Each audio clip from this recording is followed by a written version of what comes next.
如果一只巨齿鲨真的重新回到现代海洋，它还能活下去吗？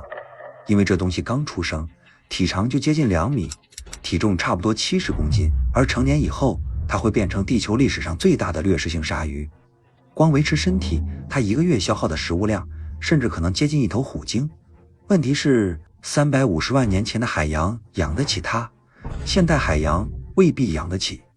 所以今天我们就来模拟一下，如果一只幼年巨齿鲨真的出生在2026年的海洋里，它到底能不能活到成年？故事开始的时候，地点是夏加利福尼亚附近的一处浅海海湾，而他出生后第一件发现的事，就是自己妈已经不见了。没错，他现在是孤儿。当然，这对鲨鱼来说很正常。虽然才刚出生，但这只幼年巨齿鲨已经接近成年人的体型，所以它从一开始就不是什么小鱼苗级别的新生儿。这片海域水温大概24摄氏度，听起来好像挺正常，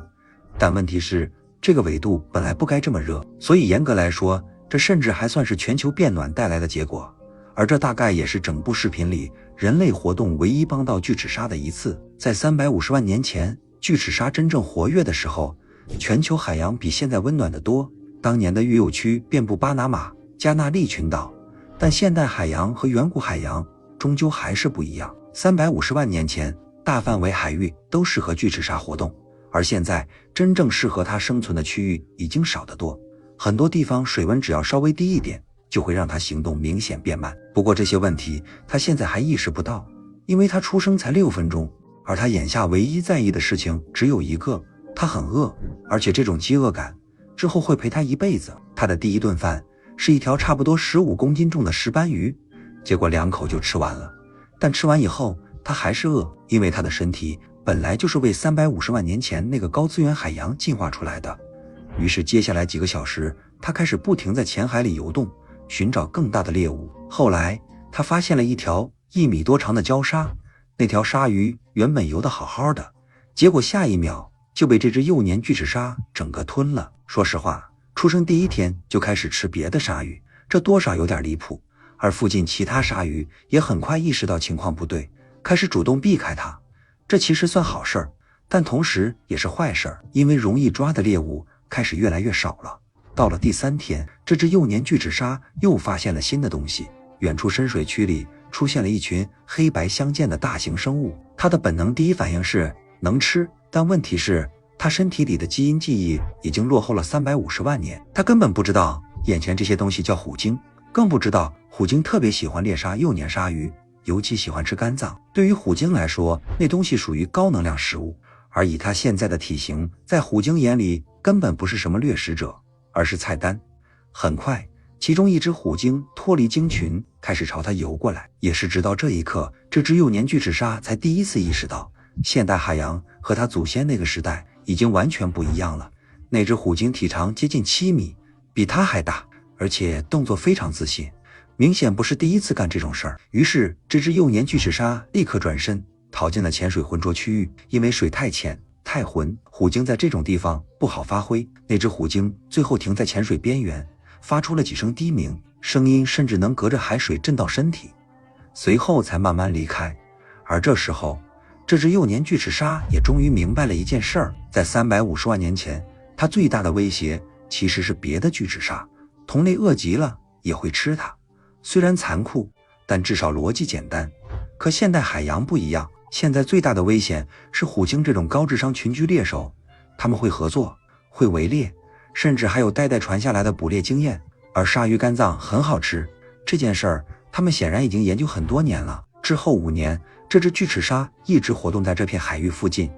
它平均每年会长接近1米，听起来已经很夸张了，但问题是它至少得长到15米以上才算真正安全。也就是说，接下来10几年它都得时刻保持警惕。随着体型越来越大，它能吃的东西也开始变多，海狮、小型海豚，甚至一些大型金枪鱼。但问题是，金枪鱼这种东西特别难抓，因为它们速度太快了，而巨齿鲨这种猎手本来就不是为了长时间追猎进化出来的，它更擅长突然加速，一口解决猎物。可现在海洋大型猎物已经太少了，说白了就是巨齿鲨 DNA 里记忆中的那个海洋自助餐，现在基本已经不存在了。如果它出生在350万年前，这片海域附近到处都会是小型须鲸，抓到一只够它吃很久。可现代海洋不一样，现在它最常遇到的就是海狮，虽然也能吃，但海狮终究不是鲸鱼，偶尔碰到海豚也差不多，能填肚子，但远远不够。剩下的大部分时间，它甚至还得去追那些自己本来根本看不上的鱼。可问题是，以它现在的体型，继续靠捕鱼维持成长，其实已经越来越勉强了。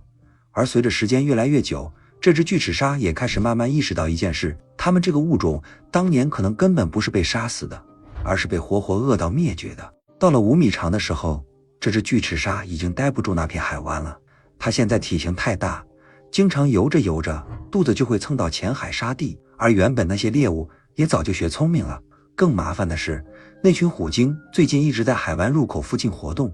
看起来就像在等它犯错。所以这只巨齿鲨最后做了一个决定，离开这里，继续待在海湾，它大概率会慢慢饿死。而出去虽然可能会被虎鲸盯上，但至少还有活路。于是他专门等到晚上，趁虎鲸活动减少的时候，悄悄游出了海湾。而这也是他第一次真正进入深海，更深更冷，跟他之前接触过的环境完全不同。而他很快就发现了一个问题，现代海洋里的鲸鱼数量比他基因记忆里少太多了。接下来的2年，这片开放海洋开始不断教他新东西。因为进化没办法提前预判，整个地球会变冷，大量鲸类会消失，海洋食物链也会彻底改变。2年后，这只巨齿鲨已经长到10米，这个体型已经足够让大部分猎食者主动远离，剩下那些不怕它的，不是疯了，就是太饿了。可问题始终没变，它每天还是需要接近10万大卡热量，而现代海洋经常根本给不了。直到后来，他终于发现了一对灰鲸母子，他们正沿着海岸北上迁徙，而这只巨齿鲨几乎没有犹豫，因为这才是它真正该捕猎的东西。更重要的是，它已经3周没吃饱了。那只幼鲸体长大概8米，听起来很大，但问题是，现在这只巨齿鲨已经10米长了。至于旁边那头15米长的成年母鲸，它根本没打算正面硬拼，它真正盯上的从头到尾都是幼鲸。很快，它从深水下方慢慢靠近，这本来就是巨齿鲨最经典的伏击方式。下一秒，它直接一口咬中幼鲸侧腹，瞬间撕下接近90公斤肉和脂肪，海水立刻被染红。那头幼鲸还试图继续游，但说实话，在身体直接少了一大块的情况下，这基本已经没意义了。而母鲸开始疯狂撞击巨齿鲨，这其实很正常，但问题是，这只巨齿鲨打一开始就没想硬拼，它咬完就已经退开了。现在它只需要等大概40分钟后，那头幼鲸因为失血过多慢慢死去。而在这期间，母鲸始终没有离开，它不断发出低沉叫声，声音甚至能隔着海水传到骨头里。但问题是，巨齿鲨终究是鲨鱼，它不会因为这些停手。随后它开始进食，而这一顿也终于让他第一次真正感觉到，现代海洋里鲸鱼依旧是最有效率的食物，因为一头幼鲸就够他吃接近2个月。这也是他离开海湾以后第一次遇到这么划算的猎物。3个月后，他第一次遇到了大白鲨，而这场对视总共只持续了不到10秒，因为那只大白鲨很快就意识到眼前这东西体型几乎是自己的2倍，随后直接转身离开。这其实挺有意思，因为在巨齿鲨活跃的时代，大白鲨可能都还没真正出现。很多科学家甚至怀疑，大白鲨后来之所以能成为顶级猎手，本身就是因为巨齿鲨灭绝后留下了生态空位。换句话说，现在这只大白鲨之所以存在，某种程度上还是因为巨齿鲨当年消失了，结果现在巨齿鲨又回来了，多少有点尴尬。后来这只巨齿鲨开始在岛屿附近猎杀海豹，而原本在那里活动的大白鲨很快全跑了。短短2天，它就吃掉了6只海豹。可即便这样，对它现在的食量来说，依然只能算勉强够用。而随着时间越来越久，一个规律也开始越来越明显，只要它出现，其他顶级掠食者就会离开。虎鲸改变活动路线，鲨鱼放弃原本猎场，整个大型海洋动物的行为都开始被它强行改变。某种意义上说，它正在重新改写整片生态。可问题也在这里，现在海洋根本不知道该怎么处理这种东西，因为它本来就不属于这个时代。后来它开始继续往北移动，因为鲸鱼迁徙，它也得跟着迁徙，鲸鱼去哪儿它就去哪儿。但问题是，越往北海水越冷，而巨齿鲨根本受不了太低的水温，水温降到12°C左右时，它的身体状态就会明显下降，于是它只能停下，而这也意味着它每年真正能稳定捕鲸的时间其实很短，剩下的大部分时间它都只能想办法找别的猎物。而今天它盯上的是一群抹香鲸，目标依然是一头幼鲸，但这次情况明显不一样。就在它靠近的一瞬间，几头成年母鲸立刻围成一圈，尾巴统一朝外，这明显是一种防御阵型，而且看起来它们已经很熟练了。过去350万年里，鲸类一直在进化，但巨齿鲨没有。这只巨齿鲨还是试着继续靠近，结果下一秒，一头母鲸直接一尾巴抽了过来。虽然没造成重伤，但已经足够让它意识到，再继续冲，自己很可能会被围攻。于是最后，它还是退开了。而直到这时候，它才慢慢意识到一个问题：现代海洋里的巨齿鲨活得实在太累了。相比祖先，它需要更频繁的捕猎，更远距离的移动，可最后能找到的食物反而更少。而在350万年前，一头中型鲸鱼甚至够它吃上2个月。以前的巨齿鲨根本不需要一路追到寒冷海域才能找到鲸鱼，可现在不一样，现在它除了鲸鱼，还得不断捕猎海豹、大鱼，还有各种能抓到的东西。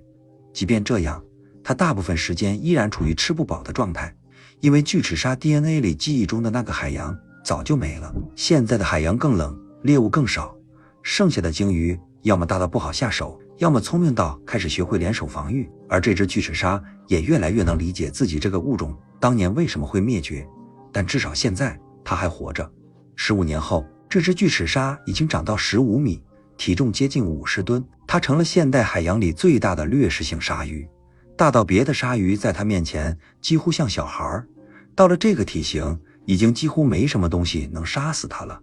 除了虎鲸，而且还得是一整群虎鲸一起上，否则就算是虎鲸也未必愿意招惹它，因为现在的它甚至有能力一口重伤虎鲸。这些年，它一直沿着固定路线活动，从下加利福尼亚一路到北加州，有时候甚至会游到夏威夷附近，基本就是跟着座头鲸迁徙路线移动。而慢慢的，这条路线也开始变成它的领地，因为只要它出现，其他大型掠食者就会主动离开。原本在沿海猎杀海豹的大白鲨已经开始往更冷的北方移动，因为他们知道这东西不会追进太冷的海域。而那些曾经统治这里的虎鲸现在也开始主动避开它，因为这些年它已经杀过2只虎鲸了。而虎鲸这种动物最可怕的一点就是它们会记仇，鲸群已经记住了这里有个危险东西，甚至连灰鲸迁徙路线都开始慢慢改变，很多母鲸开始主动绕开它经常出现的区域。毕竟谁也不想让孩子碰上一条50吨的巨齿鲨。可问题是，这也让它越来越难捕猎，因为猎物开始主动躲着它了。成年后这15年，它总共猎杀了47头灰鲸幼崽。听起来很多，但问题是，以它现在的体型，1个月就得吃掉一头大型猎物。47头鲸鱼平均下来其实根本不算够，剩下的大部分热量它还得靠其他猎物补。而真正麻烦的是，生态本身已经开始受到影响了。后来北太平洋灰鲸数量大概还有2万头，可问题是，这只巨齿鲨已经杀掉了47头幼鲸。听起来好像不多，但问题是它只有1只，也就是说光它自己就已经开始影响灰鲸种群繁殖了。而在350万年前，太平洋里可能同时生活着成千上万只巨齿鲨，但那个时代鲸鱼数量也更多，整个生态还能维持平衡。可现在不一样了，鲸鱼变少了，巨齿鲨却还维持着过去的食量。而人类也终于开始注意到它了，因为最近几年，很多装了卫星追踪器的鲸鱼突然失踪，